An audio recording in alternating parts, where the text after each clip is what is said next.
स्वागत आप सभी का आपके अपने YouTube channel sky chemistry classes में। और आज की इस महत्वपूर्ण क्लास के अंदर अपन त्रिविम रसायन जो है उसके क्वेश्चन आंसर्स देखने वाले हैं सीधे। ये 3 मार्क्स का टॉपिक है टोटल, और इन 3 मार्क्स में से किस प्रकार के सवाल संभावित हैं उन सवालों की एक श्रृंखला मैंने तैयार की है, वो आपके साथ साझा कर रहे हैं। तो वो क्वेश्चन आंसर अपन यहाँ देखने वाले हैं, डिस्कस करने वाले हैं। सवाल नंबर 1 है, समावयवता की खोज किसने की थी। ये कोई इतना इम्पोर्टेंट जो है वो सवाल नहीं है। लिबिग और वोहलर ने 1820 में समावयवी जो हैं उनके एग्जाम्पल जो सबसे पहले खोजे गए थे वो हैं सिल्वर फुलमिनेट और सिल्वर साइनेट। इसके अलावा अमोनियम साइनेट और यूरिया। अब समावयवी क्या होते हैं? जिनके अणुसूत्र समान हो और वो गुण धर्मों में भिन्नता दर्शाते हो, वो आपस में समावयवी कहलाते हैं। जैसे इसका और इसका अणुसूत्र समान है, संरचना डिफरेंट है, तब संरचनात्मक समावयवी वो कहलाते हैं। फिर नेक्स्ट है समावयवता किसे कहते हैं। ये भी इतना कोई इंपॉर्टेंट सवाल नहीं है। और ऐसे यौगिक जिनके अणुसूत्र समान और भौतिक और रासायनिक गुणधर्म अलग अलग होते हैं समावयवी कहलाते हैं। गुणधर्म क्या कहलाता है? ये समावयवता। जैसे एथिल एल्कोहल और डाइमेथिल ईथर, ये आपस में क्या है? समावयवी। नेक्स्ट है एथिल एल्कोहल का समावयवी बनाना है अपने को, तो एथिल एल्कोहल का समावयवी डाइमेथिल ईथर होता है। यानी अणुसूत्र आपको एक रखना है और संरचना डिफरेंट बना देनी है, तो वो समावयवी हो जाएगा। फिर है त्रिविम समावयवता। जो इंपॉर्टेंट होंगे उनके मैं टिक मार्क लगा दूंगा। ऐसे समावयवी जिनके अणुसूत्र समान परंतु परमाणु या फिर समूह की आकाशीय व्यवस्था भिन्न भिन्न होती है, त्रिविम समावयवी। और यौगिकों का ये गुणधर्म त्रिविम समावयवता कहलाता है।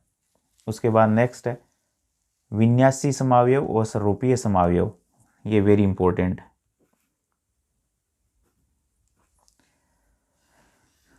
विन्यासी समावयव और स्वरूपी समावयव, कॉन्फिगरेशनल और कन्फर्मेशनल। अब देखो क्या विशेषता है। विन्यासी क्या होते हैं? इन्हें एक दूसरे में परिवर्तित करने हेतु उच्च ऊर्जा की आवश्यकता होती है। इन्हें एक दूसरे में परिवर्तित करने हेतु बहुत निम्न ऊर्जा की आवश्यकता होती है। फिर विन्यासी समावयव कमरे के ताप पर अलग अलग किए जा सकते हैं, इनको अलग अलग नहीं किया जा सकता। उच्च ऊर्जा की आवश्यकता होती है, कम ऊर्जा आवश्यकता होती है, और कमरे के ताप पर अलग अलग कर सकते हैं। स्वरूपीय समावयव को अलग अलग नहीं किया जा सकता। उसके बाद है ज्यामितीय समावयवता। एल्कीन प्रदर्शित करती है, एल्केन नहीं, क्यों?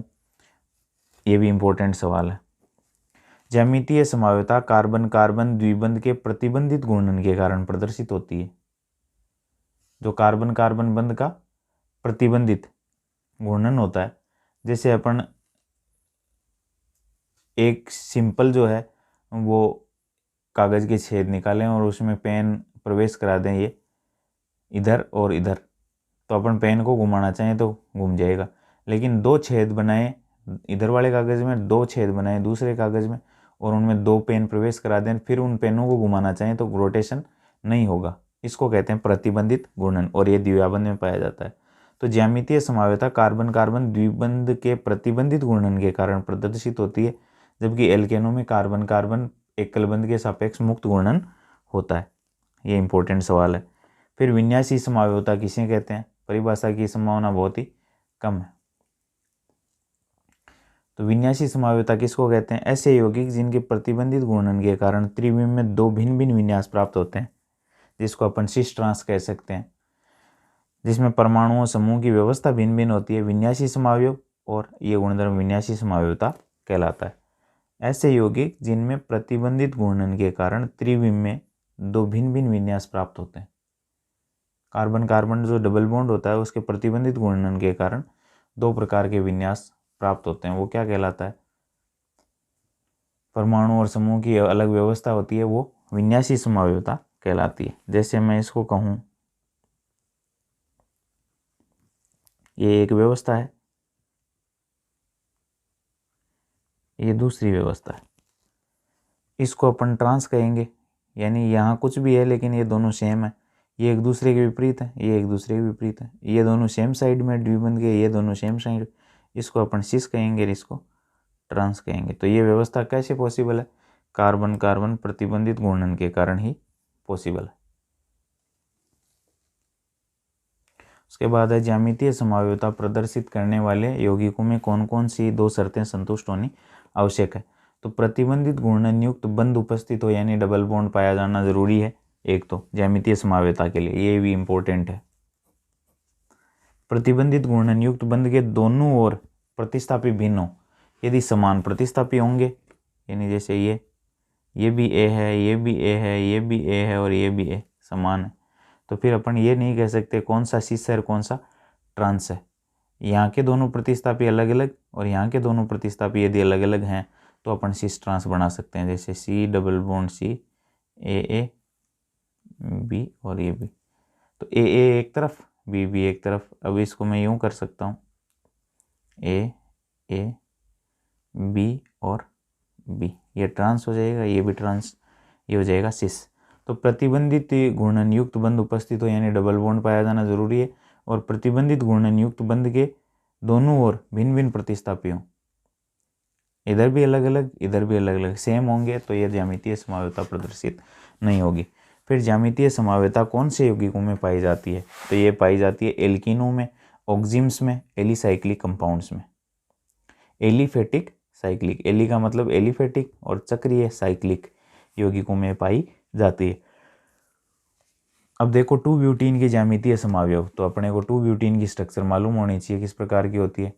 तो ये होती है CH3CH डबल बॉन्ड CH3, तो CH3 एक तरफ, ये रही 2 ब्यूटीन, इसमें डबल बॉन्ड लगा लो पहले इस तरीके से,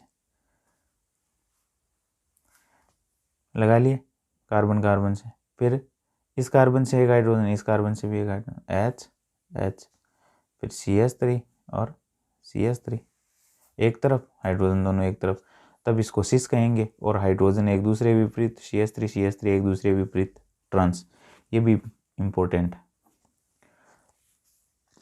फिर अपने पास है यौगिक CH CH double bond CH के ज्यामितीय समावयव बनाने। तो देखो COH को एक बार ट्रांस में कर दिया, HH को ट्रांस में कर दिया, तो ये फ्यूमेरिक अम्ल कहलाता है, यानी ट्रांस जो है वो फ्यूमेरिक अम्ल कहलाता है और सिस जो है वो मलयिक अम्ल कहलाता है, जिसमें HH एक तरफ और COH एक तरफ। नेक्स्ट देखो 2 ब्यूटीनोइक अम्ल एवं 1,2 डाइक्लोरो एथीन के ज्यामितीय समावयव चित्रित करने हैं अपने को, है ना। 2 ब्यूटीनोइक अम्ल और 1,2 डाइक्लोरो एथीन की ज्यामितीय समावयव, तो सिस कौन सा हो जाएगा, समान समूह एक तरफ तो सिस और विपरीत तो ट्रांस, तो ये हो जाएगा 2 ब्यूटीनोइक अम्ल। उसके बाद 1,2 डाइक्लोरोएथीन, तो 1,2 डाइक्लोरोएथीन, ये एग्जाम्पल भी इंपॉर्टेंट है। 1,2 डाइक्लोरोएथीन की स्ट्रक्चर आनी चाहिए और दोनों समान समूह एक तरफ तो सिस, विपरीत तो ट्रांस। नेक्स्ट देखो निम्न में से वे एल्कीन छांटिए जो ज्यामितीय समावयवता नहीं दर्शाती है। तो ज्यामितीय समावयवता के लिए एक ही कार्बन, द्विबंधित कार्बन पर समूह समान नहीं होनी चाहिए। इसमें देखो समान है, ये नहीं दर्शाएगी। फिर इसमें ये समान है, ये भी नहीं दर्शाएगी। फिर इसके अंदर समान है, ये भी नहीं दर्शाएगी। इसमें अलग अलग, द्विबंध के प्रत्येक कार्बन पर यानी दोनों कार्बन पर समूह अलग अलग होने चाहिए। फिर नेक्स्ट देखो ऑक्जिम सही। अब ऑक्जिमों में क्या है, ज्यामितीय समावयव चित्रित करने अपने को। तो ऑक्जिम में देखो हाइड्रोजन और OH एक दिशा में तो सिन, और यदि H और OH विपरीत तो एंटी। H और OH सेम डायरेक्शन में तो सिन और विपरीत तो एंटी। ये ऑक्जिम्स है, यानी C डबल बॉन्ड NOH जिनके अंदर पाया जाता है वो कहलाते हैं ऑक्जिम। ये रहा C डबल बॉन्ड NOH, तो H के साथ में OH एक सीध में है, एक दिशा में है तो सिन, और विपरीत दिशा में है तो वो एंटी कहलाते हैं। नेक्स्ट देखो 1,2 डाइमेथिल साइक्लोप्रोपेन के ज्यामितीय समावयव, यानी ये एलिसाइक्लिक है, साइक्लिक एलिफेटिक कंपाउंड्स हैं। इसमें देखो H ऊपर की तरफ, CH3 नीचे की तरफ, तो ये तो जाएगा सिस। ये भी पूछ सकता है आपको, ये इस प्रकार के भी इंपॉर्टेंट सवाल होंगे। अब इसके अंदर H एक ऊपर एक नीचे, CH3 ऊपर नीचे, तो ये आपको बनवा सकता है कि 1,2 डाइमेथिल साइक्लोप्रोपेन के ज्यामितीय समावयव बनाइए। तो साइक्लोप्रोपेन बनाने के लिए आपको ये करना है कि ये साइक्लोप्रोपेन हो गई। अब वो कह रहा है 1,2 डाइमेथिल, तो 1 पे भी मेथिल है और 2 पे भी मेथिल है। पास वास वाले कोई ले लो, ये ले लो, ये ले लो, ये और ये ले लो, ये और ये ले लो। सिस के अंदर क्या होगा, H दोनों एक तरफ, CH3 दोनों एक तरफ, तो ये हो जाएगा सिस। और यदि H इधर, CH3 इधर, तो ट्रांस। फिर नेक्स्ट देखो 1,3 डाइक्लोरोसाइक्लोब्यूटेन, ये ज्यामितीय समावयव बनाने। तो 1,3 डाइक्लोरोब्यूटेन अपने को बनाना आना चाहिए। फिर यदि समान समूह एक तरफ तो समपक्ष, विपरीत है तो विपक्ष। तो देखो H एक तरफ है समपक्ष, H विपरीत है एक ऊपर। अब देखो नेक्स्ट है 1,2 डाइमेथिल साइक्लोपेंटेन के ज्यामितीय समावयव बनाइए। तो 1,2 डाइमेथिल साइक्लोपेंटेन जो है वो अपने को बनानी आनी चाहिए।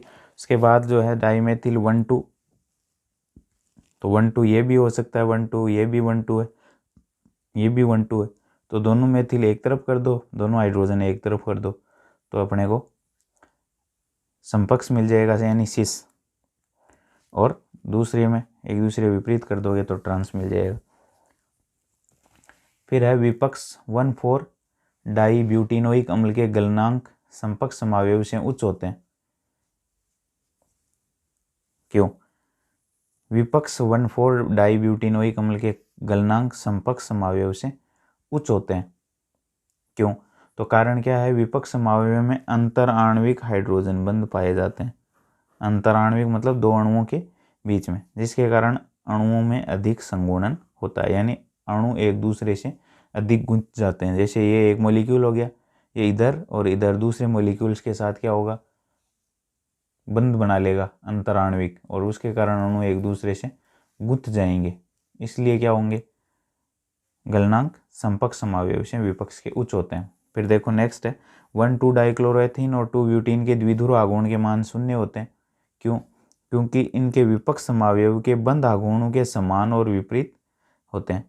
इनके विपक्ष समावयव के बंध आघूर्ण, यानी प्रत्येक बंध द्वारा उत्पन्न ध्रुवता जो है वो समान होती है और विपरीत दिशा में होती है, जिसके कारण एक बंध का बंध आघूर्ण दूसरे बंध के बंध आघूर्ण के समान और विपरीत होने के कारण ध्रुवता जो है एक दूसरे द्वारा निरस्त कर दी जाती है और ये शून्य द्विध्रुव आघूर्ण दर्शाते हैं। जैसे इस बंध की ध्रुवता और इस बंध की ध्रुवता समान और विपरीत दिशा में है, तो ये एक दूसरे के ध्रुवता को निरस्त कर देंगे, इसलिए इसका म्यू 0 है।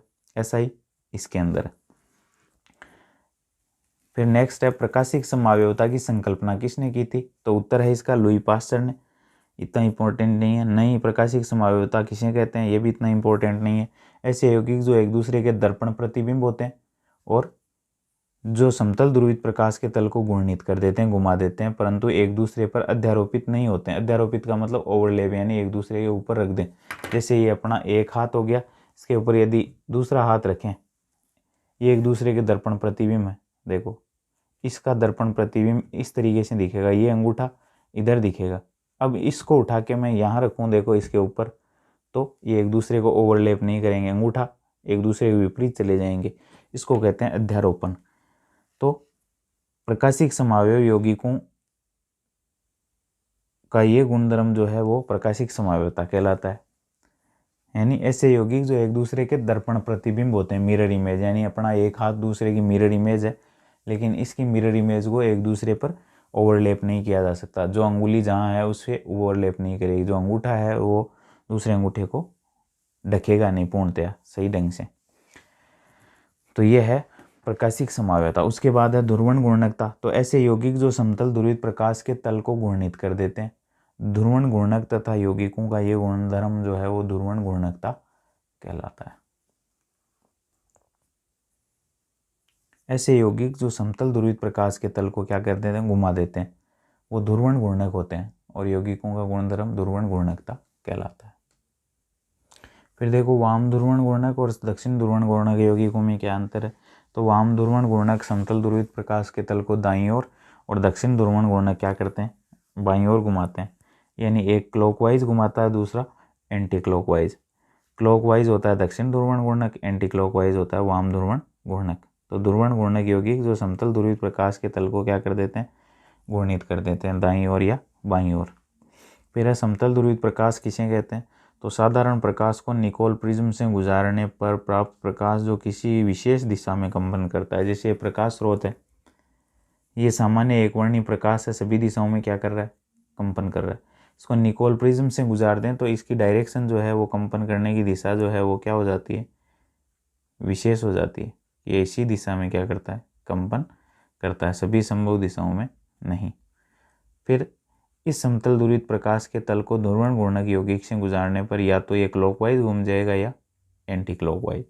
क्लॉकवाइज घूमता है तो दक्षिण ध्रुवण घूर्णक है, और एंटी क्लॉकवाइज घूमता है तो वाम ध्रुवण घूर्णक यौगिक कहलाता है। फिर पदार्थ का देखो घूर्णन कोण। जो ध्रुवण घूर्णक यौगिक है समतल ध्रुवित प्रकाश के तल को दाईं ओर या बाईं ओर जिस एंगल से, यानी ये समतल ध्रुवित प्रकाश ये है, ये दाईं ओर या बाईं ओर जितने एंगल से इसको घुमा देता है वो क्या कहलाता है, घूर्णन कोण कहलाता है। फिर नेक्स्ट देखो घूर्णन कोण को प्रभावित करने वाले कारक कौन कौन से। तो घूर्णन कोण को प्रभावित करने वाले कारक इंपॉर्टेंट है। एक तो प्रयुक्त प्रकाश की तरंगदैर्ध्य, विलयन का ताप, विलयन की सांद्रता, ध्रुवित प्रकाश द्वारा विलयन में तय की गई दूरी और विलायक एवं पदार्थ की प्रकृति पर निर्भर करता है। ये कारक हैं जो घूर्णन कोण को प्रभावित करते हैं। फिर विशिष्ट घूर्णन किसे कहते हैं।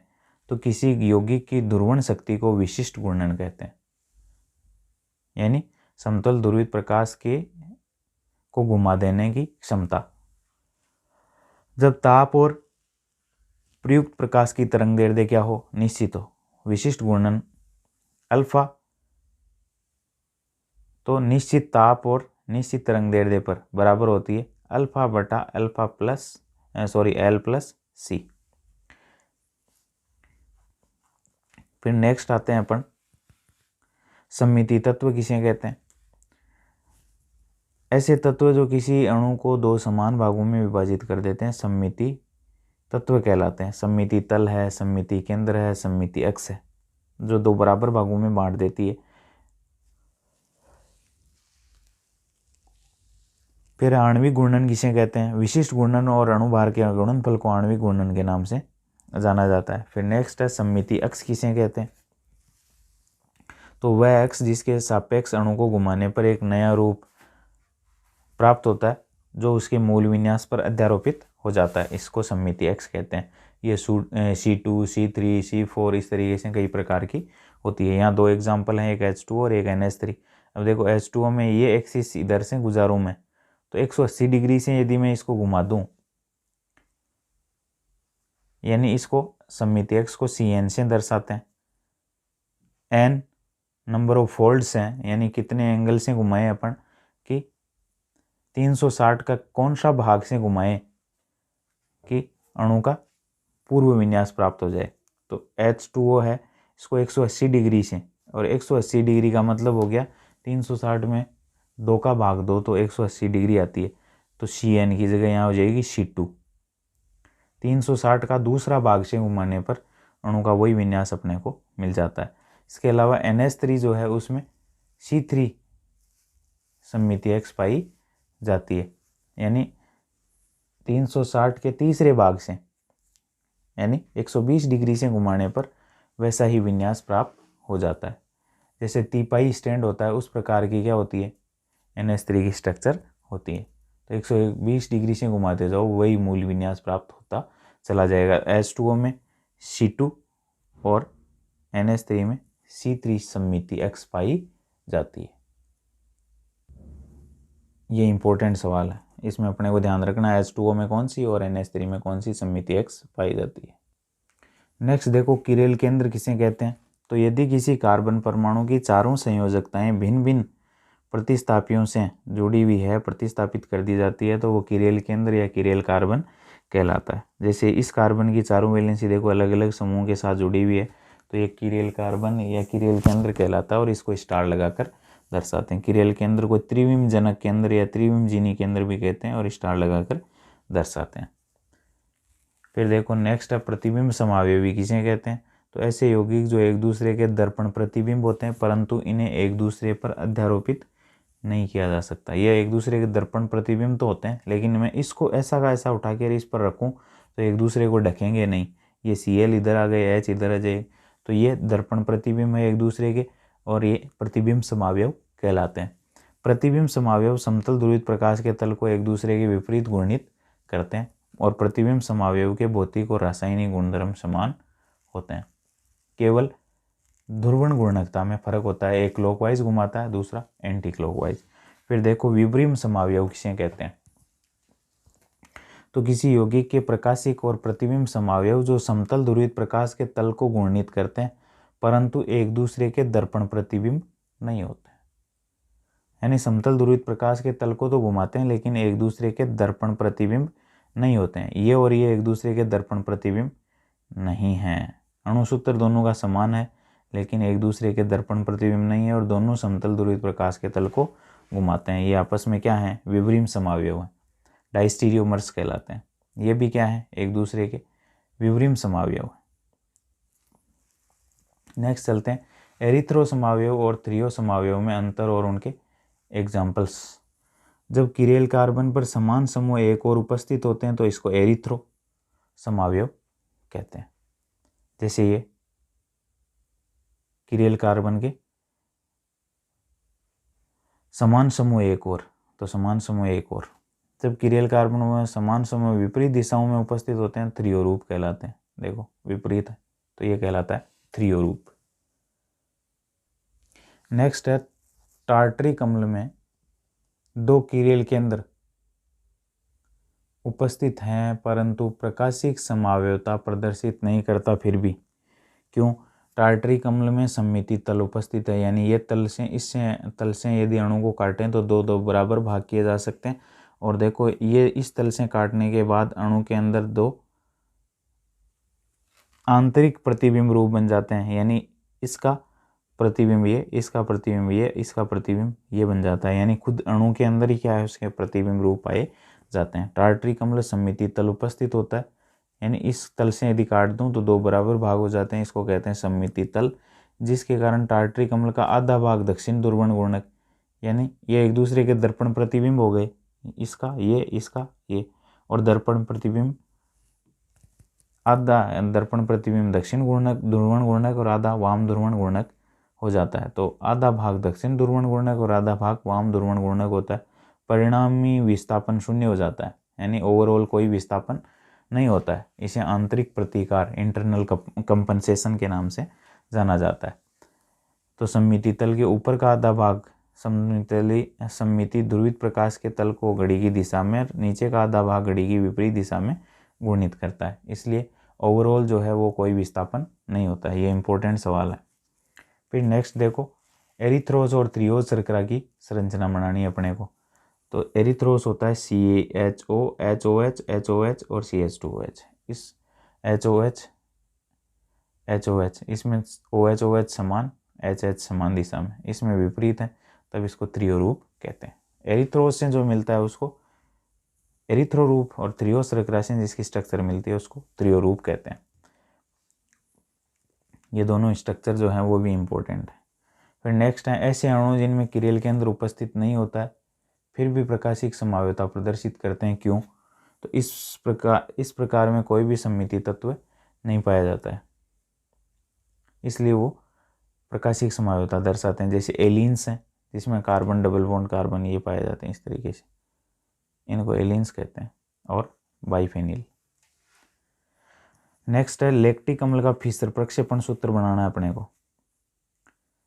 तो फिशर प्रक्षेपण सूत्र में क्या करते हैं, मुख्य कार्बन श्रृंखला को ऊर्ध्वाधर रेखा पर रखते हैं जिससे C1 कार्बन सबसे ऊपर रहे। मुख्य कार्बन श्रृंखला देखो इसके अंदर lactic acid CH3, CHOH, COH, इसमें मुख्य कार्बन श्रृंखला 3 कार्बन की है, वो ऊर्ध्वाधर यानी खड़ा यूँ इस तरीके से रखते हैं जिससे C1 कार्बन सबसे ऊपर रहे, ऊपर की तरफ सबसे C1 कार्बन रहता है। और किरेल कार्बन के शेष प्रतिस्थापियों को क्षैतिज रेखा पर दाएं और बाएं रखा जाता है। तो कार्बन श्रृंखला को ऊर्ध्वाधर रख दें और कार्बन नंबर 1 अपन कार्बोक्सिलिक को देंगे, फिर 2 और फिर 3। तो ये सबसे ऊपर रहेगा। शेष जो हैं उनको क्षैतिज रेखा पर दाईं और बाईं ओर रख देते हैं। यह है फिशर प्रक्षेपण सूत्र।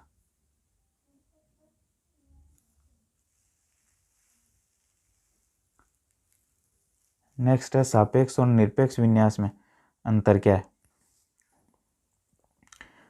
तो ये भी इम्पोर्टेंट है, सापेक्ष विन्यास और निरपेक्ष विन्यास।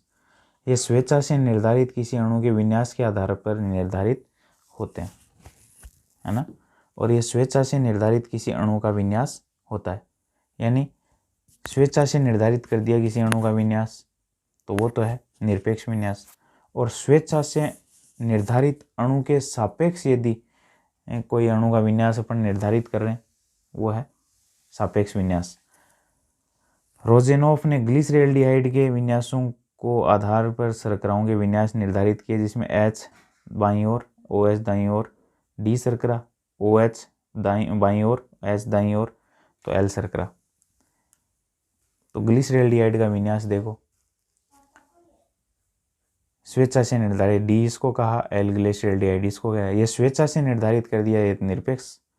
और इनके सापेक्ष जिनके निर्धारित किए जाएंगे वो हैं सापेक्ष विन्यास, यानी इसको स्वेच्छा से कह दिया D, इसका स्वेच्छा से कह दिया L, तो ये तो निरपेक्ष विन्यास। अब इनको आधार बनाकर जिनके विन्यास निर्धारित किए जाएंगे वो हैं सापेक्ष विन्यास। नेक्स्ट देखो रेसिमिक मिश्रण क्या है। तो दक्षिण ध्रुवण घूर्णक जो समतल ध्रुवित प्रकाश के तल को क्लॉकवाइज और एंटी क्लॉकवाइज वाम ध्रुवण घूर्णक जो एंटी क्लॉकवाइज घुमाता है, इन दोनों की तुल्य मात्राएं यानी बराबर मात्राओं को मिश्रित कर दें तो निर्मित होने वाला मिश्रण जो है वो रेसिमिक मिश्रण कहलाता है। रेसिमिक मिश्रण बनने की प्रक्रिया जो है वो रेसिमीकरण कहलाती है। और रेसिमिक मिश्रण ध्रुवण अघूर्णक होता है क्योंकि इसमें बाह्य प्रतिकार होता है आधा भाग, क्योंकि दक्षिण ध्रुवण घूर्णक आधा होता है वाम ध्रुवण घूर्णक, तो ये एक दूसरे के प्रभावों को क्या कर देते हैं, नष्ट कर देते हैं। इसको कहते हैं बाह्य प्रतिकार, यानी एक अणु दूसरा है, दूसरा अणु दूसरा है, दोनों अलग अलग हैं। और यदि एक ही अणु के अंदर ऐसा हो रहा है, आधा भाग दक्षिण ध्रुवण घूर्णक जैसे टार्टरिक अम्ल में और आधा वाम ध्रुवण घूर्णक, तब उसको आंतरिक प्रतिकार कहते हैं। फिर रेसिमिक मिश्रण के पृथक्करण की यांत्रिक वियोजन विधि को समझाना है अपने को। तो इस विधि में D और L क्रिस्टल जो हैं वो भिन्न भिन्न दिखाई देते हैं, जिन्हें चिमटी से पकड़कर अलग कर लेते हैं। ये विधि क्या कहलाती है,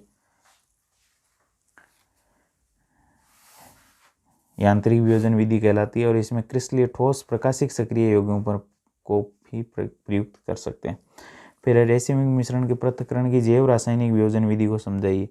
जब कुछ सूक्ष्म जीव जैसे जीवाणु, यीस्ट या कवक को रेसिमिक मिश्रण में पनपने दिया जाता है तो ये D या L में से किसी एक समावयव को खा जाते हैं, चयनात्मक के रूप से नष्ट कर देते हैं, चयन कर लेते हैं या तो D को या L को, तो केवल एक ही समावयव शेष रह जाता है। जैसे अमोनियम टार्ट्रेट के DL रेसिमिक मिश्रण में पेनिसिलियम ग्लूकम नामक कवक को पनपने दिया जाता है तो ये विलियनसन D प्रतिबिंब समावयव को नष्ट कर देते हैं। नेक्स्ट है रेसिमिक मिश्रण की पृथक्करण की जैव रासायनिक विधि की कमियां क्या है वो बतानी है आपको। तो उचित बैक्टीरिया का चयन करना एक कठिन कार्य है कि ऐसा बैक्टीरिया कहाँ से लाएं ढूंढ के कि या तो ये D को खाएगा या L को, तो ये चयन एक कठिन कार्य है। एक समावयव को बैक्टीरिया नष्ट कर देता है, ये महंगी विधि है, एक को खा जाता है, दूसरा शेष रहता है। फिर रेसिमिक मिश्रण के पृथक्करण की स्तंभ वर्णलेखी की विधि को समझाना है। अधिशोषक स्तंभ लगाएंगे, इसमें रेसिमिक मिश्रण में डाला जाता है। अधिक तीव्रता से अधिशोषित प्रतिबिंब समावयव ऊपरी भाग में, दूसरा समावयव नीचे के भाग में अधिशोषित होता है। तो यह है स्तंभ वर्णलेखी की विधि। इसमें D यदि ऊपर रह जाता है तो L नीचे चला जाता है, L ऊपर रह जाता है तो D नीचे चला जाता है, इस तरीके से। फिर है कैम्फर व्युत्पन्न। पैराफेनिलीन बिसएमिनो कैम्फर कपूर के वियोजन हेतु कौन सा अधिशोषक प्रयुक्त होता है, तो D लैक्टोस। फिर नेक्स्ट है संरोपणीय समावयवता या संरोपण समावयवता या कन्फर्मेशनल आइसोमरिज्म किसे कहते हैं। तो कार्बन कार्बन एकलबंध के मुक्त घूर्णन के कारण किसी अणु की अनेक त्रिविम व्यवस्थाएं प्राप्त होती है, जिन्हें संरूपण समावयव और यौगिक अणुओं का ये गुणधर्म संरूपण समावयवता कहलाता है। संरूपण समावयवता विलगित नहीं किए जा संरूपण समावयव विलगित यानी अलग अलग नहीं किए जा सकते, क्योंकि ये मुक्त घूर्णन कमरे के ताप पर स्वतः होता रहता है। फिर नेक्स्ट है संरूपण समावयवता के लिए आवश्यक ऊर्जा कितनी होती है? 3 से 15 किलो कैलोरी प्रति मोल होती है, तो अपने को ये ध्यान रखना है। फिर सांतरित और ग्रसित संरूपण में क्या अंतर है? तो सांतरित संरूपण अधिकतम और ग्रसित संरूपण न्यूनतम स्थायी होता है।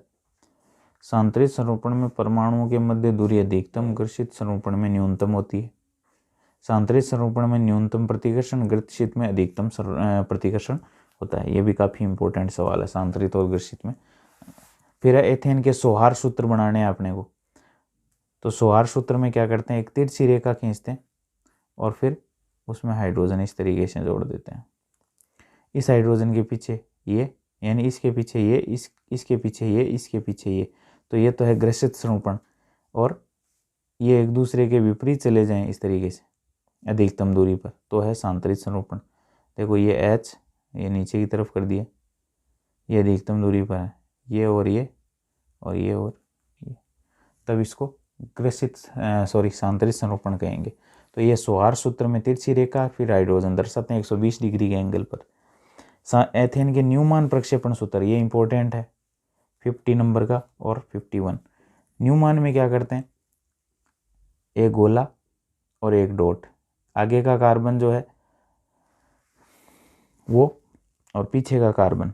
आगे का कार्बन अपन ने यदि डॉट से दर्शा दिया इस तरीके से, तो पीछे का कार्बन गोले से दर्शा देंगे और डॉटेड रेखा द्वारा हाइड्रोजन दर्शा देंगे। यदि आगे वाले हाइड्रोजन पीछे वाले हाइड्रोजनों के ठीक सीध में है तो पीछे के अपने को दिखेंगे नहीं, इसलिए डॉट, और सीध में नहीं है, दूर दूर है, तो अपने को सारे दिखेंगे। ये तो है ग्रसित संरूपण, ये है सांतरित संरूपण। ये इंपॉर्टेंट है दोनों। फिर सांतरित और ग्रसित संरूपण के मध्य ऊर्जा अंतर कितना होता है? तो 3 किलो कैलोरी प्रति मोल होता है, जो कमरे के ताप पर स्वतः उपलब्ध होती रहती है। फिर सांतरित संरूपण और ग्रसित संरूपण के को अलग अलग नहीं किया जा सकता। क्यों? क्योंकि इनके मध्य जो ऊर्जा अंतराल है वो स्वतः ही कमरे के ताप पर उपलब्ध होता रहता है। फिर है साइक्लोहेक्सेन के न्यूमान प्रक्षेपण सूत्र बनाने अपने को। तो इसका एक कुर्सी रूप होता है, इसका एक जो ज़्यादा स्थायी है, एक होता है नौका रूप जो कम स्थायी होता है। ये दोनों रूप आप देख सकते हो, जब क्लास में देखेंगे तो इनको अपन अलग से समझेंगे, लेकिन फिलहाल अपने को ध्यान में थोड़ा सा रखना है। फिर साइक्लोहेक्सेन कुर्सी और नौका स्वरूप के मध्य ऊर्जा अंतर कितना होता है? तो 6 से 7 किलो कैलोरी होता है कुर्सी और नौका रूप के मध्य। फिर है साइक्लोहेक्सेन के सौहार्द प्रक्षेपण सूत्र बनाइए। तो ये सौहार्द है इस तरीके से, है ना।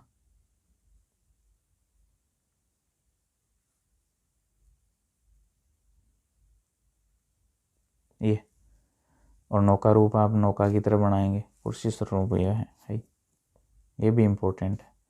फिर साइक्लोहेक्सेन का कुर्सी स्वरूप नौका स्वरूप से अधिक स्थायी होता है। क्यों? तो कुर्सी स्वरूप जो है मरोड़ी विकृति से मुक्त होता है। नौका स्वरूप में C1 और C4 के मध्य प्रतिकर्षण के कारण ये कम स्थायी होता है। इसके अलावा फ्लैगपोल हाइड्रोजन कौन से हैं? तो नौका स्वरूप जो है उसमें 1 नंबर कार्बन, 2, 3 और 4, 1 नंबर और 4 नंबर कार्बनों के जो हाइड्रोजन है उनके मध्य जो प्रतिकर्षण होता है उसको C1 C4 के मध्य वो फ्लैगपोल प्रतिकर्षण कहलाता है, और ये हाइड्रोजन कहलाते हैं फ्लैगपोल हाइड्रोजन। नौका स्वरूपण में C1 C4 hydrogen flagpole hydrogen कहलाते हैं। तो ये त्रिविम रसायन के टोटल 58 क्वेश्चंस हैं। आप लोग इनको क्या कर लें, नोटबुक में उतार करके और याद करें। इनमें से पूरे सवाल आने की पूरी संभावना है। नोटबुक में उतार लें और उतार करके इनको क्या करें, याद करें।